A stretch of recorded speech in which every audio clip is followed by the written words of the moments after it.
বিয়েটা তো আমার সেটেল ম্যারেজ, এটা তো আমি বলেছি। এটা কবে বা তখন আপনি কিসে পড়েন, স্টুডেন্ট কিনা? আমি ঢাকা ভার্সিটির স্টুডেন্ট। আমি যখন অনার্স থার্ড ইয়ার ঠিক না, অনার্স ফাইনাল ইয়ারে আমার পরীক্ষার আর 3 মাস বাকি, তখন আমার বিয়ে হয়। অনার্স থার্ড ইয়ারে আপনি? মানে ফোর্থ ইয়ারে, সরি ফোর্থ ইয়ারে আছেন। ফোর্থ ইয়ার, মানে একদম ফাইনালে, মানে পরীক্ষার 3 মাস আগে। 3 মাস আগে আমার বিয়ে হয়।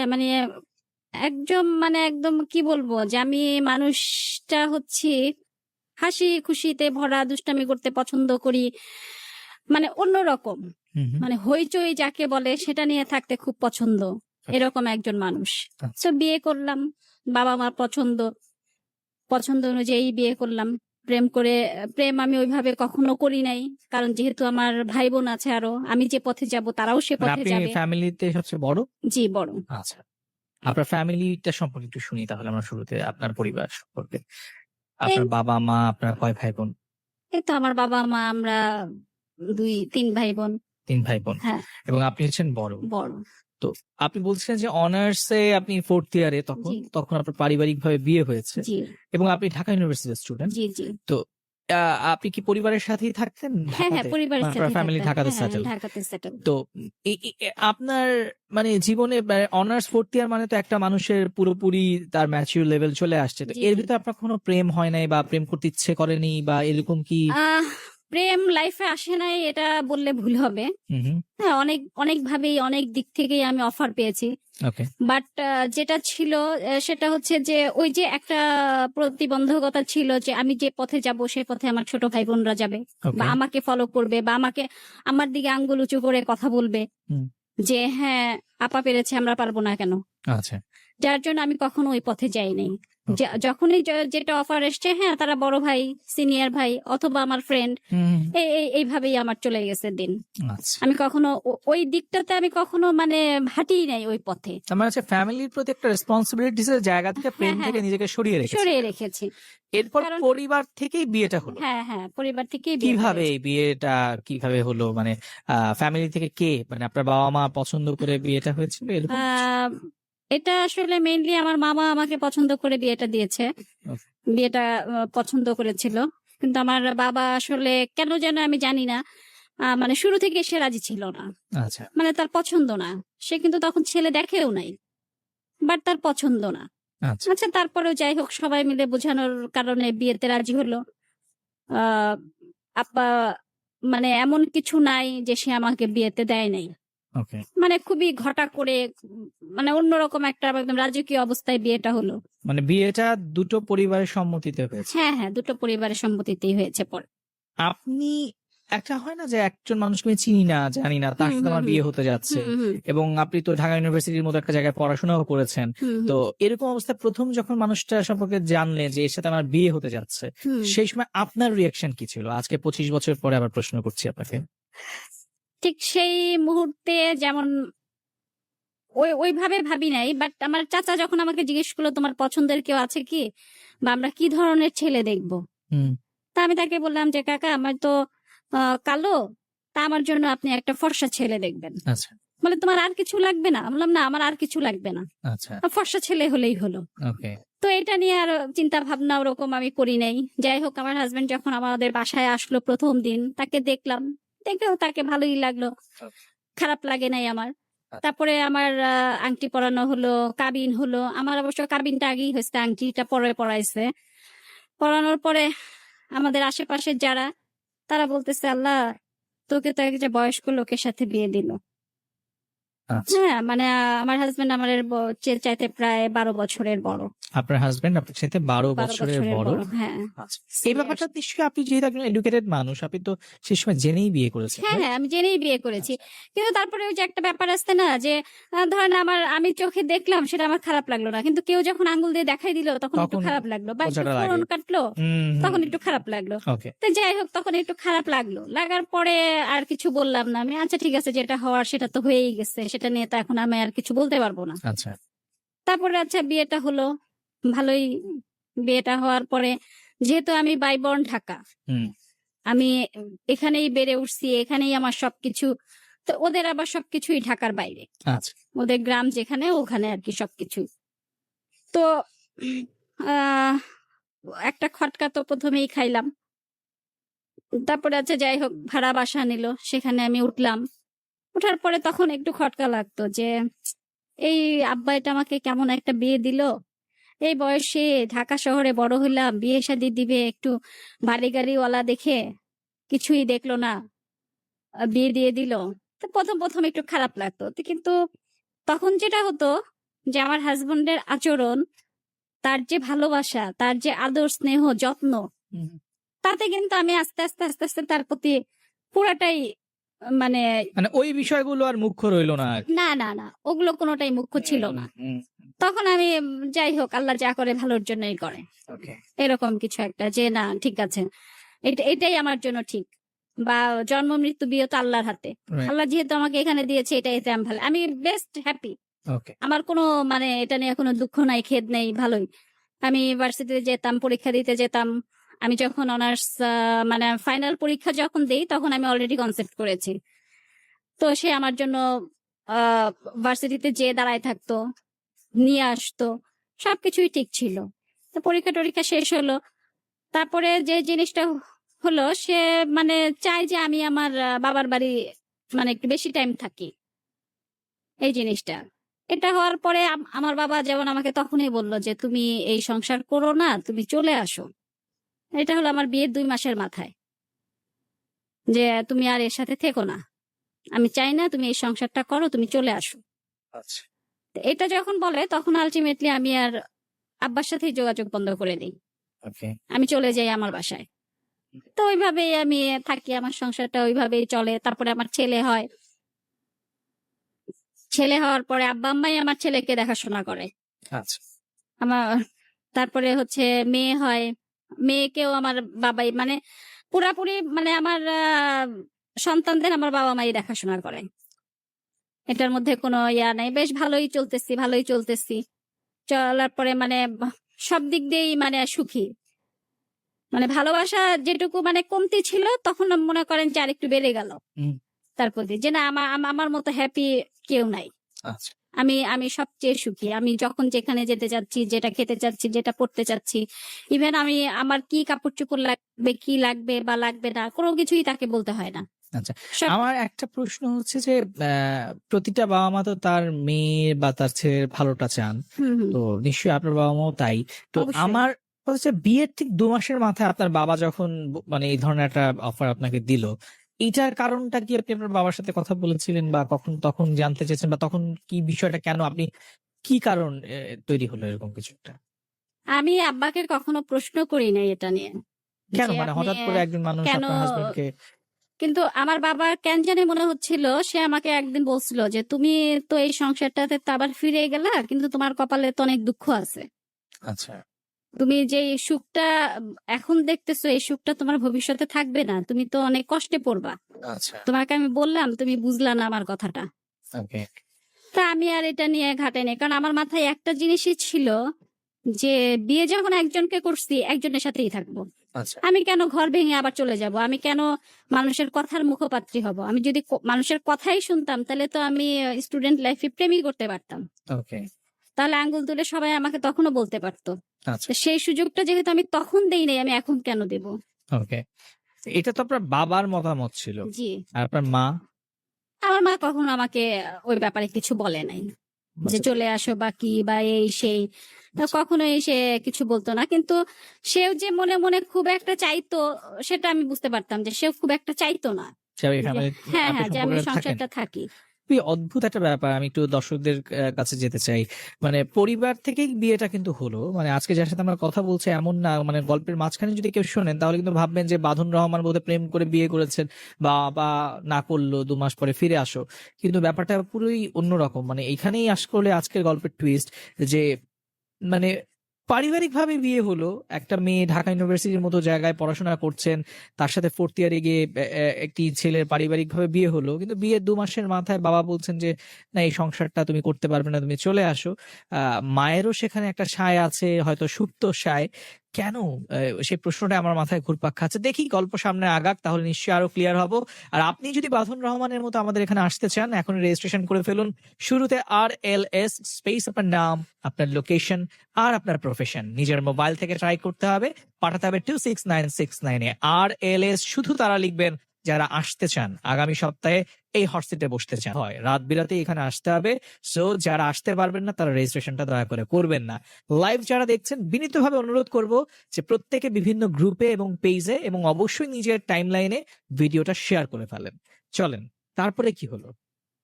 তারপরে আমার লাইফটা তো এইভাবেই চললো। ঠিক আছে, আমি আমার বাসায় চলে আসলাম। আর তখন আমি আমার বাসায় থাকি, কিন্তু বাসায় থাকলেও যে প্রবলেমটা হয়, আমার মা আমার বাচ্চাদের ছাড়া থাকতে পারে না। আচ্ছা, মানে তাদের ছাড়া সে একদম কান্নাকাটি হাওয়া মাওয়া শুরু করে দেয়। আচ্ছা, তা বাচ্চারা আবার যায়, আমি আমার বাসায় থাকি, বাসায় রইলাম। থাকার পরে সে ভালোই চাকরি করতেছিল। চাকরি করতে করতে এক পর্যায়ে সে হুট করে বলতেছে আমি চাকরি ছেড়ে দিব। মানে আপনার হাজবেন্ড? হ্যাঁ হ্যাঁ, চাকরি ছেড়ে দিব। কেন চাকরি ছেড়ে দিবে?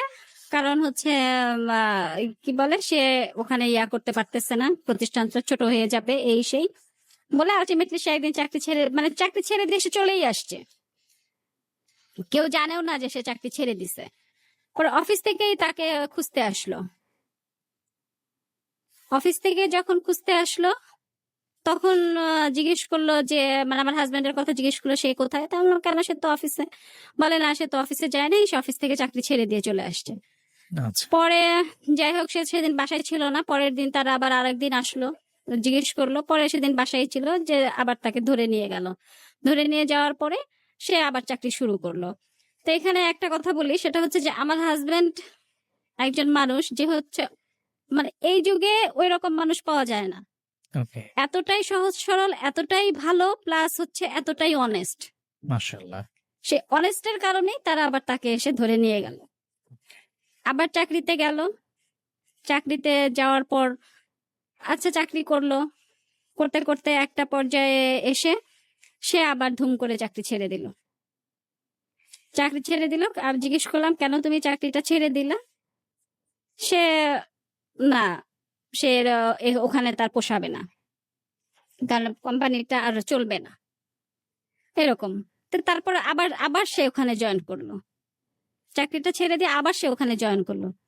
যখন জয়েন করলো তখন আবার ভালোই চলতেছে। মানে সেই চলার মধ্যে কোনো ঝামেলা নাই, সেই চলার পথে বললে চলে যে কোনো কাটা নাই। মানে এত সুন্দর ভাবে চলতেছিলাম আমরা, আমাদের লাইফটা এত সুন্দর ছিল। সে ঢাকার বাইরে থাকতো, ঢাকার বাইরে থেকে আসতো, আসলেই বাচ্চাদের নিয়ে বাইরে যাবে, ঘুরবে ফিরবে, খাবে, মানে অন্যরকম একটা জগৎ। মানে তখন মনে হতো যে না, আমি যে তার সাথে আমি চলছি, এটা আমি হলো ভুল করি নাই, রাইট। আমি ঠিকই ছিলাম। আমার রাস্তা আচ্ছা ঠিক আছে। বাচ্চারা তখন স্কুলে যাচ্ছে। লাইফটা তো আমি বুঝতেছি যে না, লাইফটা তো থেমে বোধহয় যাচ্ছে, মানে নিভু নিভু বাতি যেরকম সেরকম হয়ে যাচ্ছে। মানে সুখের যে ইয়াটা ছিল, আলোটা ছিল, সেটা বন্ধ হয়ে যাচ্ছে। তা আমার বাবা আমাকে আবার ডাকলো। কি হয়েছে? তোমার তো বুদ্ধি হবে না, তুমি এখন আবার চলে আসো। আচ্ছা, তোমাকে থাকতে হবে না, কারণ এই বাচ্চাদেরকে তুমি চালাইতে পারবা না। তা আমি তখনও যাইনি যে না আমি যাব না, আমি আমার সংসার রেখে আমি যাব না। কারণ আমার বাচ্চাদের দিকে কেউ আঙ্গুল তুলে বলবে যে ওরা ব্রোকেন ফ্যামিলির ছেলে মেয়ে, অসম্ভব। আমি কষ্ট করতে পারি, আমি সারা জীবন কষ্ট করব, দরকার হলে আমি মানুষের বাসায় কাজ করব, কিন্তু আমি আমার সংসার ছেড়ে আমি কোথাও যাব না। বিশেষ করে আমার বাচ্চাদেরকে তো আমি ছাড়বই না, এটা কোনোভাবেই সম্ভব না। তারপরে আমাদের কাছে যা পুঁজিপাট্টা ছিল, টাকা পয়সা, সেটা দিয়ে ওকে মোটামুটি একটা ব্যবসার ব্যবস্থা করে দিলাম। তা আমাদের ভাগ্যটা এতটাই খারাপ যে টাকা পয়সা সব মানে চলে গেল। যে যেখানে ব্যবসার কাজে লাগাইলো সে নিয়ে চলে গেল টাকা, মানে পুরাটাই লসের খাতায় চলে গেল। মানে মানে সহজ আর অনেস্ট মানুষ হলে আর কি যেটা হয়, সে সেটা রাখতে পারলো না, সেটা চলে গেল। চলে যাওয়ার পরে তো আমি আরো হতাশায় পড়ে গেলাম যে এখন আমার সংসারটা চলবে কিভাবে। তো এখানে যেটা হলো আমি ভুল যেটা করছি, যেটা আমার কাছে যেটা মনে হয় যে সংসারের হালটা যে কখন আমার হাতে চলে আসছে আমি এটাই বুঝতে পারিনি যে কখন পুরাটা মানে আমার আমার উপরে চলে আসছে, যে তারা 3টা মানুষই আমার উপরে ডিপেন্ডেন্ট হয়ে গেছে, আচ্ছা। যে আমি তাদেরকে চালাতে পারবো, কিন্তু আমি কিন্তু কিছু করি না। আমার হাতে যেটা থাকে আমি সেটা দিয়েই মানে সাপোর্ট দিয়ে গেছি সংসারকে, বাচ্চাদেরকে, হাজবেন্ডকে দিয়ে গেছি। আমার হাজবেন্ড বা আমার বাচ্চাদেরকে আমি আসলে কি বলবো, যে আমি ওদেরকে এতটাই ভালোবাসি যে মানে রাত 2টার সময় উঠেও যদি আমার স্বামী বা আমার বাচ্চারা বলে যে আমি এটা খাবো, আমি তখন সেটা আমি করে দিব। বাহ। মানে আমার সংসারটা হলো আমার কাছে মানে কি বলবো, যে মানে সোনার খনি কেউ মনে হয় মানুষ এত ভালোবাসে না যেটা আমি বাসি আমার বাচ্চা বা আমার হাজবেন্ডকে। কিন্তু আমার দুঃখ যে আমি আমার হাজবেন্ডকে এটা বুঝাইতে পারি নাই তারপর যে কি হলো? যে আমি তাকে এতটা ভালোবাসি। পরে বাচ্চাদের আচ্ছা যাই হোক, সংসার তো আমি চালাচ্ছি, ভালো কথা, চলতেছে সংসার, ছেলে মেয়েও পড়াশোনা করতেছে, করতে করতে একটা পর্যায়ে যে স্কুলের বেতন বন্ধ হয়ে গেল। এখন না পারতেছি বাবা মাকে বলতে, না পারতেছি কাউকে বলতে। তা এখন কি করব? এখন বাচ্চাদের তো পড়াশোনা বন্ধ হয়ে যাচ্ছে, স্কুল থেকে বারবার ফোন দিচ্ছে। তা আমি বললাম যে আচ্ছা ঠিক আছে, বাচ্চাদের বেতন আমি দেব, কিন্তু আমার একটু দেরি লাগবে, কিন্তু দেব। তো এটা করে একবার, 1 দিন 2 দিন 3 দিন, আচ্ছা 1 মাস চালাইলাম, 2 মাস চালাইলাম, 3rd মাসে যে ওরা বসে পড়লো, মানে আমি আর টানতে পারতেছি না। পরে একটা চাকরি জয়েন করলাম, জয়েন করার পরে 6 মাস বাচ্চাদের গ্যাপ দেওয়ার পরে তারপরে আমি আবার ওদেরকে স্কুলে ভর্তি করলাম, আচ্ছা। নতুন করে আবার ভর্তি করার পরে ওরা আবার পড়াশোনা শুরু করলো। এখন বাচ্চা তো 2টা, কাকে রেখা কাকে ধরবো সেটাও বুঝতেছি না। আমার হাজবেন্ড আলটিমেটলি তখন কিছুই করে না, আচ্ছা। সে একেবারেই ঘরে বসা, এবং সেও দেখি যে আমার দিকেই তাকায় আছে। মানে আমি তাকে কি দিব, আমি কিভাবে চালাবো, আমি কি করব, সেটার উপরেই সে ডিপেন্ড করে আছে। পরে আমি মাঝে মাঝে খুব খারাপ লাগতো যে আব্বা বলল তখন গেলাম না, এখন এটা কি করলাম আমি তো এখন আর পারতেছি না, পুরাটাই যে আমার উপরে ডিপেন্ড করতেছে, এখন আমি কিভাবে চলবো? পরে আমি তো যে চাকরিতে ঢুকলাম, ঢুকে মনে করেন যে আমি যখন বেতনটা পেয়ে টাকা নিয়ে আসি তখন ভালো, তখন চেহারা টেহারা সবকিছুই একটু অন্যরকম, ভালো কথাবার্তা সবকিছুতেই অন্যরকম। আবার যখন টাকা থাকে না, যখন আমি টাকা চাই তখনই আবার অন্যরকম। মানে তখন হলো সে আর আমাকে চিনে না আমি কে, বা তার ফ্যামিলি থেকে যদি কিছু চাওয়া হয় বা বলা হয়, সে ওখান থেকে, আমি যদি তাকে দেই 10 টাকা, সে যদি ওখান থেকে আনে 1 টাকা, ওইটাই মুখ্য হয়ে যায়। আচ্ছা। ওইটাই তার কাছে অনেক কিছু, সেটা আনছে একদম হাত পা নাচায় নাচায় বলা শুরু করে, যেটা হচ্ছে আমার কাছে খুবই খারাপ লাগে। বাট আমি হলো কিছুই বলতে পারি না। ওই যে আমি বললাম যে সোনার খনির চাইতেও প্রিয় আমার সংসারটা, আমার বাচ্চা, আমার স্বামী, আমি হলো কিছুই করতে পারি না। আবার হলো মাঝে মাঝে আমার সাথে খুবই খারাপ আচরণ হয়, খুবই খারাপ ব্যবহার হয়। বাট আবার যখন আমাকে মাথায় হাত রেখে কিছু বলে বা ভালো করে আদর করে কিছু একটা বললো, ব্যাস আমি গলে গেলাম। এইভাবেই হলো আমার সংসারটা মানে চলতেছে। যে এখন কোত্থেকে আসবে, কিভাবে আসবে সেটা বড় কথা না। মানে আমি চাকরি করে আমি নিয়ে আসবো, আচ্ছা। সেটা কোথা থেকে আসবে, বা চাকরির যে একটা লিমিট আছে সেই লিমিটের বাইরে যাওয়া যাবে না সেটাও না। আচ্ছা। মানে ঘরের বাজার বলেন, ঘর ভাড়া বলেন, যেটাই হোক সবকিছুই আমার উপরে। এখন ছেলে চালাইলে মেয়ে চালাইতে পারি না, মেয়ে চালাইলে ছেলে চালাইতে পারি না।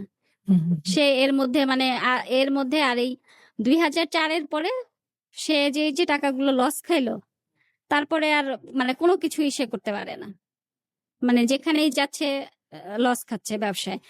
বা আর যেহেতু একটু বয়স হয়ে যাচ্ছে, চাকরিতেও যেখানে যাচ্ছে হয়তো বা চাকরির জন্য ট্রাই করতেছে, সেখানে তারা তার সাথে যখন কথাবার্তা বলে সবকিছু ঠিক আছে, তার অনেস্টিটা, মানে কথা বললে তো একটা মানুষের ইয়াটা বোঝা যায় যে সে কিরকম। যখন বোঝে যে না সে মানুষ হিসেবে ভালো, তাকে ঠিক আছে নেওয়া যাবে, কিন্তু বয়সের দিকটা তাকাইলেই তখন আর কেউ কোনো কথা বলে না। যে আচ্ছা। এই বয়সে, কারণ এখন তো ইয়াং জেনারেশন চলে আসছে, এখন তার বয়স্ক একজনকে দিয়ে তার অফিস চালানো সম্ভব না। যে যত রান করতে পারবে সে তত তার ফিডব্যাকটা ভালো আসবে। আচ্ছা। তো সবাই ধরেই নেয় যে না, একজন বয়স্ক লোক, তাকে সে তো আর এত দৌড়াতে পারবে না, তাহলে সে কিভাবে কি করবে। এটা করে সে আর মানে কোনো চাকরি বাকরি পায় না। হুম। না পেয়ে আবার ব্যবসার জন্য ট্রাই করে। ব্যবসার জন্য ট্রাই করতে থাকে। এদিকে তো ছেলে মেয়ে দেখা যায় যে মানে যেভাবে তারা বেড়ে উঠছে তার পুরা বিপরীত সাইডে পড়ে গেছে। মানে যেখানে তাদের কোনো খাবারের অভাব ছিল না, যেখানে যাদের কোনো কাপড় চোপড়ের অভাব ছিল না, সেখানে তারা পুরাটাতেই অভাবের মধ্যে পড়ে যাচ্ছে। আমিও এটা ফিল করতেছি যে আস্তে আস্তে সংসারটা কোন দিকে যাচ্ছে। আমি তো হলো আসলে পারবো কি পারবো না সেটাও বুঝতেছি না, কিভাবে কি করব। এখন ছেলে মেয়েকেও তো আমি মাঝপথে আবার থামাই দিতে পারি না যে তারা থেমে গেল, যে পড়াশোনা করলো না, আচ্ছা ঠিক আছে থাক, সেটাও পারতেছি না। তাকে যদি বলি যে ছেলে মেয়ের তো পড়াশোনা বন্ধ হয়ে যাচ্ছে, তাহলে কি করবা? তার কথা যদি, আমার তো টাকা পয়সা নেই, পড়াশোনা বন্ধ হয়ে গেলে যাক বন্ধ করে রাখো, আমি কোথা থেকে দিব, আমার তো দেওয়ার কোনো জায়গা নাই, তাহলে বন্ধ। আমি যদি বলি ভাতে, এখন তো ভাত রান্না করব, ভাতের চালটা নাই, নাই আমি কোথা থেকে আনবো, আমি কি চুরি করে আনবো? আমি তো চুরি করতে পারবো না। ভাতের চাল নাই, রান্না করবা না, এমনি থাকো। তাহলে এই অবস্থা। এখন আমি তো মা, আমি তো পারি না। আমি তো যেভাবেই হোক আমি চালেরও ব্যবস্থা করি, আমি হচ্ছে বাচ্চাদের পড়াশোনারও ব্যবস্থা করি, বাচ্চাদের কাপড়েরও ব্যবস্থা করি। এখন সবকিছু তো আর আমার পক্ষে সম্ভব না, এটাও তাদেরকে বুঝাইতে পারি না। কিছু বললেই না, এটা হবে না, এটা হবে না। ছেলে যদি বলে যে বাবা এটা কিভাবে হবে, ছেলে তো ছোট, তার পক্ষে তার কোনো কাজ করা সম্ভব না। রিক্সা চালায় চলো, মানে এক বাক্যে সে। আমি মাঝে মাঝে চিন্তা করি যে সে কি মেন্টাল পেশেন্ট হয়ে যাচ্ছে, কারণ এই ভদ্রলোকের তো এরকম কথা বলার কথা না, কারণ সে তো কখনো এরকম বলে নাই। তার বাচ্চারা কিছু চাওয়ার আগেই বাচ্চারা পেয়ে গেছে, তো সেই বাবা কি করে এই ধরনের কথা বলে, বা সে তার ওয়াইফকেই বা এইভাবে এরকম কথা কিভাবে বলে। এটা মানে মাঝে মাঝেই আমি চিন্তা করতাম যে এটা কিভাবে সম্ভব। কিন্তু দেখি যে না, আলটিমেটলি সে কেমনই জানি হয়ে যাচ্ছে। যাই হোক, পরে সে আবার আমাকে বলতেছে যে আমি একটু ব্যবসা করতে চাই, আমাকে কিছু টাকার ব্যবস্থা করে দাও, কিছু টাকার ব্যবস্থা করে দাও। তো আচ্ছা, আমার পরিচিত একজনকে বললাম যে আমাকে কি কিছু টাকা দেয়া যায়? তো সে আমাকে বললো যে আপনার কত লাগবে? তা আমি বললাম, আমার বেশি না, আমাকে 2-3 লাখ টাকা দিলেই হবে। কি করবেন? এরকম ব্যবসা করতে চাই। তা আচ্ছা ঠিক আছে। পরে সে বলে যে আমাকে আবার ফোন দেয়, ফোন দিয়ে বলে যে আমি আপনাকে 5 লাখ টাকার ব্যবস্থা করে দিতে পারবো, তা আপনি কি এটা নিবেন? তা আমি মানে কতখানি বোকা, বোকা না হলে এই কাজটা কেউ করে না। তা আমি ভাবলাম যে ঠিক আছে, যেহেতু 2 লাখ টাকায় ব্যবসা শুরু করবে, 2 লাখ টাকা দিয়ে আর কি করবে, আর ও তো আমার পরিচিত, তাহলে তার কাছ থেকে ঠিক আছে আমি 5 লাখ টাকা নিয়ে দেই। তো ব্যবসা করে যদি সে দিতে পারে, আস্তে আস্তে দিলেও তো হবে, কোনো সমস্যা নাই। তা আমরা আচ্ছা ঠিক আছে, তাহলে আমাকে দিয়ে যাও, এটা দিয়া শুরু করা যাক। পরে সে আমার বাসায় এসে দিয়ে গেল টাকাটা। দিয়ে যাওয়ার পরে আমি রাখলাম, সে চলে গেল। পরে যে সোর্সে ব্যবসা করতো সেখানে আমি নিজে সন্ধ্যাবেলা যেয়ে টাকাটা দিয়ে আসলাম।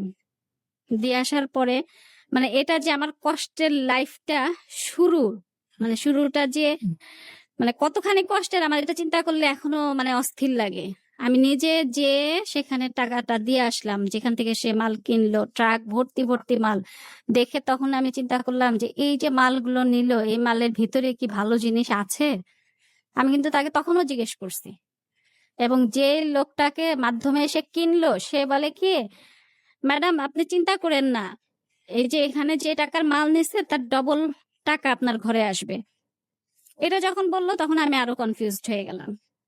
তখন আমি চিন্তা করলাম যে এই যে টাকাগুলা দিলাম এটাই সর্বনাশ, এটাই শেষ। কিন্তু তাকে আমি কিছুই বলি নাই, কারণ আমি জানি যে তাকে যদি আমি কিছু বলি, তার একটা বাজে অভ্যাস কি, যে মানে সে কিছু করতে পারবে না, বাট আপনি যদি তাকে কিছু একটা দিলেন, দিয়ে আবার পেছনে কথা বলবেন, সে তখন একদম হাত পা ছুটাছুটি করে ওখান থেকে লাফায় চলে যাবে। আচ্ছা। ঠিক আছে তুমি করো, তুমি এত বলছো তুমি করো, আমি নাই। বাস সে চলে গেল। আলটিমেটলি কিন্তু কষ্টটা আমার উপরে পড়ে গেল, কারণ দেখা গেল যে জিনিস কাজটা সে আমাকেই করতে হবে। তা আমি আর কিছু বললাম না, না বলে আমি টাকাটা দিয়ে আমি বাসায় ফেরত গেলাম, সে মাল নিয়ে চলে গেল। তার এদিকে তো হলো সংসার কিভাবে চলে সে তো আর জানে না। আমি টুকটাক যেভাবে পারতেছি বাচ্চাদেরকে টাইনে নিয়ে যাইতেছি, তারপরে হচ্ছে থাকি হচ্ছে বাসা ভাড়া বাসায়। তাকে যদি আবার আমি বলি যে 2-3 মাস হয়ে গেল, তাহলে বাসা ভাড়া দাও, বাসা ভাড়া তো দিতে হবে। আচ্ছা, সে 1 মাসে দিল, আর 1 মাসে দেয় না। তারপরে বললেও আবার রাগায়, হ্যাঁ টাকা দিয়েই টাকা চাওয়া শুরু করে দাও। তো আমি তো টাকা দিয়ে তোমার কাছে টাকা চাচ্ছি না, টাকা দিচ্ছি, সেটার ফিডব্যাক তো কিছু একটা কিছু না কিছু আসবে। আমি তো চালাচ্ছি, বাকিটা তুমি চালাও। আবার দেখি সে বাসায় আসাও বন্ধ করে দিচ্ছে। আচ্ছা, তো বাসায় আসা বন্ধ করে দিচ্ছে, ব্যাপারটা কি? সে সহজে আসে না, আসলেও তাড়াহুড়া করে চলে যায়, বাসায় বাজার ঘাটের কথাও কিছু বলে না। পরে আমি তাকে দেখতে গেলাম যে আসলে ঘটনাটা কি, আমি একটু যেয়ে দেখে আসি তো সে যেখানে থাকে। গেলাম, যাওয়ার পরে দেখলাম যে আমার আম আর সালাদ দুটাই চলে গেছে। আলটিমেটলি আমার মানে আমি যেটা ভাবছিলাম ঘটনা ঠিক সেটাই হয়েছে। মাল যেটা দিচ্ছে উপরে ভালো, ভিতরে সব গার্বিজ। আচ্ছা, দিয়ে পুরো আমাদেরকে একদম রাস্তায় বসাই দিল। রাস্তায় বসানোর পরে এখন তো চলবো কিভাবে? উনি আসছেন না কেন বাসায়, বা উনি এই ব্যাপারগুলোকে জানতেন, মানে আপনি যাওয়ার আগেই জানতেন নাকি? না, সে জানতো। আচ্ছা, সে জানতো, সে আমাকে বলে নাই, কারণ কথাগুলো আমি তাকে বলছিলাম আগেই।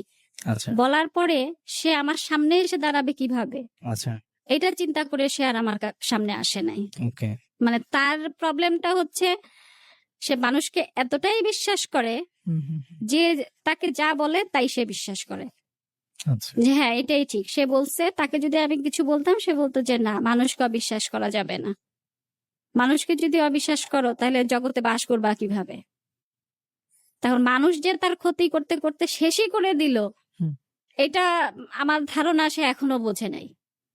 এখন যে তার মানে দেয়ালে পিঠ থেকে সেটা বের হয়ে যাচ্ছে, তাও আমার ধারণা সে বোঝে নাই যে মানে কতখানি কষ্টে এখন সে আছে বা কি অবস্থায় সে আছে সেটা। পরে তাকে আমি বললাম যে এখন কি হবে? সে আর কোনো কথা বলে না। কি হবে সেটা সে নিজেও জানে না যে কি হবে। আচ্ছা ঠিক আছে, আমি তাকে আবার ঢাকা ফিরায় নিয়ে আসলাম, যেহেতু আমার সবই চলে গেছে, তাহলে তার এখানে থেকে কোনো লাভ নেই। তাহলে এখন কি করব? এদিকে বাসা ভাড়ার জন্য তো অস্থির বাড়িওয়ালা, যে ভাড়া দেন ভাড়া দেন ভাড়া দেন করে হয়রান। পরে ওখানে ভাড়া দিতে পারলাম না, না পেরে পরে যাই হোক আমি ওই চাকরি বাকরি থেকে কোনোভাবে কিছু ম্যানেজ করলাম, করে টোরে ওই বাসায় ভাড়া দিলাম। ভাড়া দিয়ে পরে এখন বাসা ছাড়তেই হবে। তার বাসা ছেড়ে কিভাবে যাব? সে বাসাও দেখে না। তার বলছে বাসা যদি না দেখো আমি ছেলে মেয়ে নিয়ে কোথায় দাঁড়াবো? দাঁড়ানোর তো একটা জায়গা লাগবে। পরে আমি নিজেই একটা বাসা দেখলাম, অফিস থেকে ফেরার পথে খুঁজে খুঁজে একটা বাসা দেখলাম। দেখার পরে ওই বাসার যে বাড়িয়ালি খালাম্মা, তাকে বললাম যে খালাম্মা আমার তো একটু ঝামেলার মধ্যে আছি, আমি আপনার বাসায় কালকেই উঠবো, কিন্তু আমি আপনাকে বাসা অ্যাডভান্স করতে পারবো না। তো উনি আমাকে বললো যে আচ্ছা ঠিক আছে, অ্যাডভান্স লাগবে না। তো না, সে আমাকে বলতেছে যে না, অ্যাডভান্স ছাড়া তো আমি উঠতে দিব না, বাসায় উঠা যাবে না, অথচ আমাকে পরের দিন বাসা ছাড়তেই হবে। তো তখন আমি কি করব? আমি তো পুরা হাবুডুবু খেয়ে গেলাম, যে এখন তো আমার তো করার কিছুই নেই। যে আমি যে একটা কাজ করব, যে সেখান থেকে কিছু নিয়ে আসব, সেই উপায়ও তো এখন নাই। কি করব? পরের দিন যাই হোক, যেহেতু 1 তারিখ ছিল, স্যালারি পাইলাম, স্যালারির যে টাকাটা ছিল ওইটা নিয়ে বাড়িওয়ালাকে দিলাম, দিয়ে বললাম যে আমি কালকে আসব। তো পরে উঠলাম ওই বাসায়। ওই বাসায় উঠে তখন ছেলেরও পরীক্ষা চলে আসছে, মেয়ে তো স্কুলে যায় যায় না, এই অবস্থা। মানে মেয়ের স্কুলটা যত দূরে আর তার বয়স অনুযায়ী তার হেঁটে যাওয়া সম্ভব না অত দূরে। যে আমি তাকে হাঁটায় হাঁটায় কিভাবে একটা মেয়েকে এত দূরে স্কুলে নিয়ে যাব, সেখানে সে ক্লাস করবে, সারা দিন থাকবে না খেয়ে বসে, আবার সে আসবে। তো এটা কিভাবে সম্ভব? যেদিন আমার হাতে টাকা থাকে সেদিন আমার মেয়ে স্কুলে যায়, যেদিন না থাকে সেদিন সে যেতে পারে না। ওর বাবাকে বললে তো কোনো কোনো কথাই বলে না, সে চুপচাপ। তা আমার আব্বা আমাকে বলল যে তুমি তো এখন বুঝবা কিছু, এখন যদি বুঝো তাহলে এখন চলে আসো, তোমার তো এখনো বোঝার সময় আছে। তো তারপরে আমি আমি আব্বাকে বললাম যে আব্বা আমি আপনার বাসায় আমি চলে গেলাম, ঠিক আছে, আমার হাজবেন্ডকে ডিভোর্স দিয়ে ছেলের মেয়ে চলে গেলাম। তা আপনার ভাইয়ের বউরা, আপনার ভাই ছেলের বউরা যখন আমাকে বলবে যে আপনার তো হাজবেন্ড ছেড়ে চলে আসছেন, খেতেও দিবে না, তখন কি করবেন? তার জবাব তখন আপনি কি দিবেন বলেন? তা আব্বা বলে যে সেটা দেখা যাবে।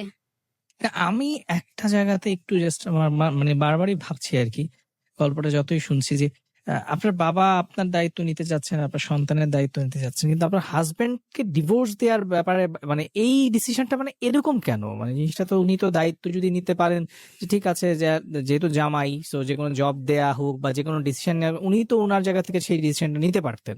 উনি মানে একটাই শর্ত বারবার জুড়ে দিচ্ছেন যে আপনি ডিভোর্স দিয়ে আসেন এবং ফিরে আসেন, মানে এইটা কেন? প্রথমত আব্বা হচ্ছে প্রথম থেকেই, আব্বা যেহেতু একজন চাকরিজীবী ছিলেন, আব্বা হচ্ছে ওর চাকরিটা ছেড়ে দেওয়াটা মোটেই পছন্দ করে নাই। আচ্ছা, হ্যাঁ, এটা পছন্দ করে নাই। আর শুরু থেকেই আব্বা কেন জানি আব্বার মাথায় ঢুকেছিল যে আমি এর কাছে হ্যাপি হব না।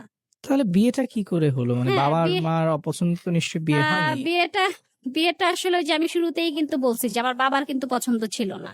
আচ্ছা, তা আপনি আপনার মানে যেহেতু বারবার বলছিলেন যে আপনি আপনার পরিবারের প্রতি রেসপন্সিবিলিটিস থেকে বিয়ে করেছেন, মানে প্রেম করেননি, জি। সেই অবস্থায় আপনার বাবার পছন্দ নয়, তারপর ওই জায়গাটায় আপনি বিয়ে করলেন, মানে ওই ওই- জায়গাটাই তো আসলে বারবার একই পয়েন্টে আমরা ফিরে যাচ্ছি। হ্যাঁ, ওখানে হচ্ছে যে মানে আব্বাকে যে বিয়েটা ঠিক করে দিছিল, জি, সে এতভাবেই কনভিন্স করছে, প্লাস হচ্ছে যারা হচ্ছে ওদের বাড়িঘর দেখতে গেছে, জি, আমাদের তো বিয়ের আগে বাড়িঘর দেখতে যায় জি, যে ছেলের বাড়ি কিরকম বা মেয়েরাও আসে মেয়েদের বাড়ি কিরকম, জি। যখন দেখতে যায় তখন যে তাদের বাড়িঘর পছন্দ হয়ে গেছে। আচ্ছা, বাড়িঘর পছন্দ হয়ে তারাও এসে আব্বাকে কনভিন্স করলো যে না ভাই, এখানে কোনো সমস্যা হবে না, আপনি বিয়ে দেন, কোনো ভালো হবে না, কারণ ওরা গ্রামের মধ্যে নাম করা লোক, কোনো ওকে। ঝামেলা হবে না, আচ্ছা, আপনার মেয়ে আমরা ভালো তো থাকবে। আপনার ফ্যামিলির কথা শুনছিলাম, জি। কিন্তু আপনার হাজবেন্ডের ফ্যামিলির কথাটা একটু জানতে চাই। মানে এই যে আপনাদের এই সিচুয়েশন, কারণ আপনার বাচ্চার যে সিচুয়েশনটা বলছেন, এটা যে কোনো সুস্থ মানুষকে ইমোশনাল করে ফেলবে, যে একটা বাচ্চা স্কুলে যাইতে হবে, তাকে হেঁটে আসতে হবে, মানে এইরকম একটা সিচুয়েশনের মধ্যে আপনার সময় কাটাচ্ছিলেন। আপনার ফ্যামিলি বুঝলাম যে জামাইকে মেনে নিতে পারছে না বা সামহাও তার সমস্যার কারণে আপনি বলছেন, কিন্তু তাদের ফ্যামিলি থেকে তারা কি এগিয়ে আসছিল কিনা, বা তাদের ফ্যামিলি মেম্বার্সরা কেউ আপনাদেরকে সেই সময় সাপোর্ট দিয়েছিল কিনা? না, তারা হচ্ছে সেই সময়ে আমাকে কেউ সাপোর্ট দেয় নাই। তাদের যে ব্যাপারটা ছিল, আমার শ্বশুর অতিশয় একজন মানে ভদ্র এবং ভালো মানুষ বলবো, এক কথায় সে খুবই ভালো মানুষ ছিল এবং সে আমাকে খুবই আদর করত, খুবই আদর করতো। মা ছাড়া সে আমাকে কখনো কথা বলে নাই। কিন্তু আমার শাশুড়ির যে ব্যাপারটা ছিল সেটা হচ্ছে যে আমরা তো আসলে বা একদম মানে প্রবাদ বাক্যের মতো যেটা আমরা বলতে পারি যে মেয়ে কখনো কি বলে, বউ কখনো শ্বশুর বাড়ি যে বিয়ে হয় না, আচ্ছা, আর শাশুড়িও কখনো মা হয় না। আচ্ছা, হ্যাঁ, তা আমার শাশুড়ির ব্যাপারটা ছিল আমি যতই তাদের কাছে কাছে যেতে চাই বা যেমন তাদের কোনো একটা গোপন কথা আছে, আচ্ছা ঠিক আছে আমি ওই বাড়ির নতুন মেম্বার, একদিন দুদিন না হয় শুনতে পাই না, কিন্তু থার্ড দিন তো আমি জানতে পারি। হুম, হুম, হুম। তারা ওই দূরে যে কথা বলবে।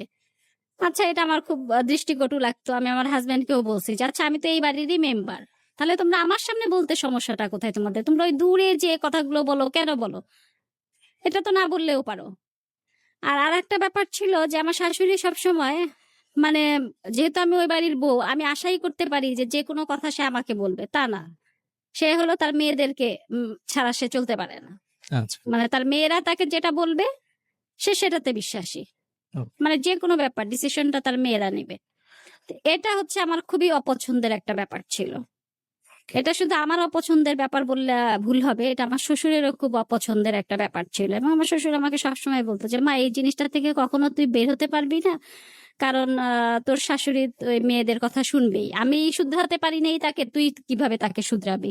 ওকে, এটা কোনোভাবেই সম্ভব না। এই যে আমার সাথে ওদের একটা দূরত্ব হয়ে যায়, কারণ আমি আলটিমেটলি ওই বাড়িতে যাওয়া বন্ধ করে দিই, কারণ ওটা তো আমার পছন্দ না। যে সুখে দুঃখে যেটাই হোক, বুঝতে সেটা সুখী পেরেছি। হোক দুঃখী হোক, সেটা আমার সাথে শেয়ার করবে, কারণ আমিও তো ওই বাড়ির মেম্বার।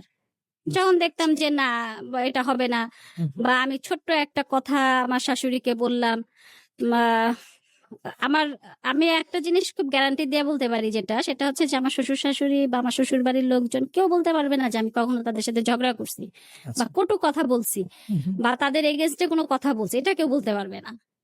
যার জন্য হলো যে আমার আস্তে আস্তে আমি নিজেই দূরে সরে আসি, যে থাক দরকারটা কি, আমি কিছু একটা বললাম, যদি আমি ভালো কথাও বলি হুম। যে মা আজকে এটা রান্না হোক, সেটা তার একদম, তার মেয়েরা দেশের বাইরে থাকে, হুম। সে পর্যন্ত খবর চলে যাবে।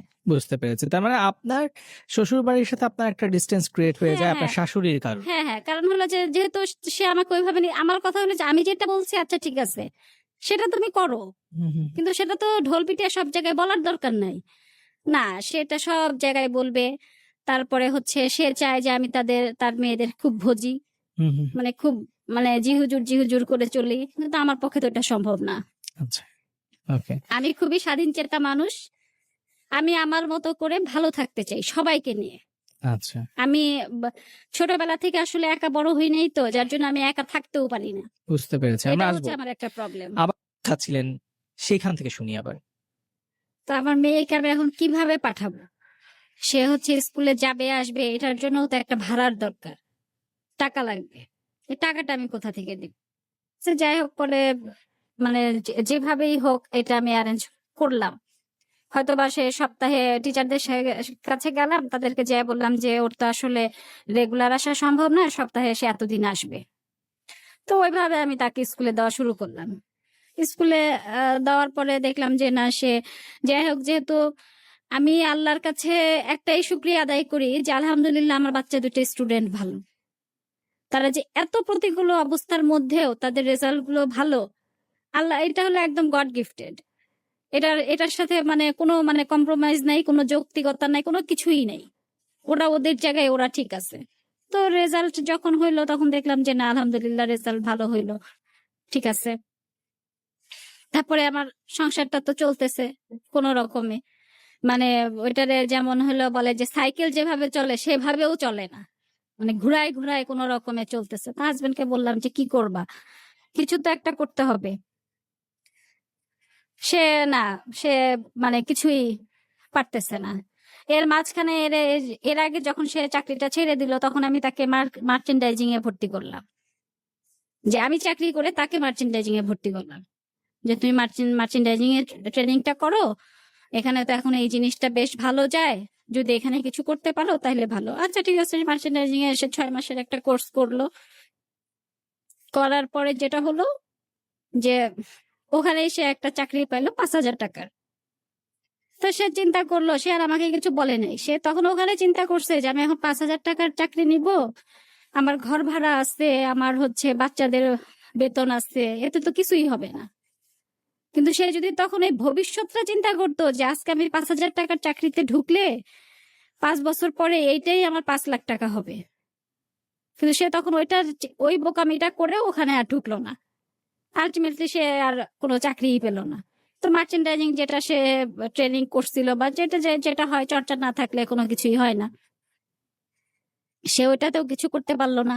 যা ব্যবসা করতে গেল সেখানেও সে টাকা পয়সা সব গেল, লস খাইলো। তারপরে আবার সে আমার ঘর ভাড়া নিয়ে আবার টানপোড়েন শুরু হয়ে গেল বছর খানেকের মধ্যেই। তাহলে এখন কি করব?